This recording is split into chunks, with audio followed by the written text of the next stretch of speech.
خواب میں دستار دیکھنے سے متعلق حضرت ابن سیرین رحمۃ اللہ علیہ فرماتے ہیں، خواب میں دستار دیکھنا دین ہے۔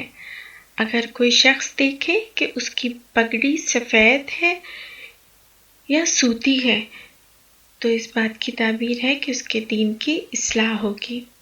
کوئی شخص دیکھتا ہے کہ اس کی پگڑی ریشم کی ہے تو اس بات کی دلیل ہے کہ اس کے دنیاوی کام درست ہوں گے۔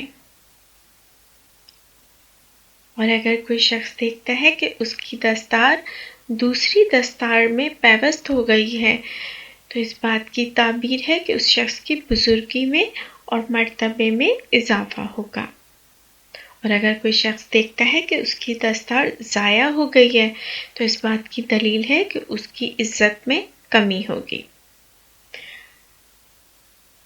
حضرت ابراہیم کرمانی رحمۃ اللہ علیہ فرماتے ہیں کہ اگر کوئی شخص دیکھے کہ اس کی دستار چوری ہوئی ہے تو اسی قدر اس کے رتبے میں کمی ہوگی۔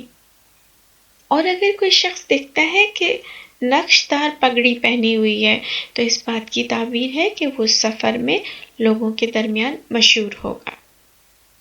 اور اگر کوئی شخص دیکھتا ہے کہ اس کی دستار اور لباس دونوں سبز ہیں تو اس بات کی تعبیر ہے کہ وہ دنیا سے شہید ہو کر جائے گا۔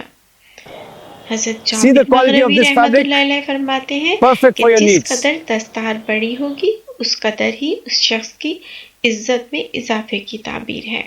اگر کسی شخص نے دیکھا کہ وہ سرخ رنگ کی دستار پہنتا ہے تو اس بات کی دلیل ہے کہ وہ لوگوں پر ظلم کرے گا، اور اگر دستار زرد رنگ کی ہے تو بیمار ہونے کی علامت ہے۔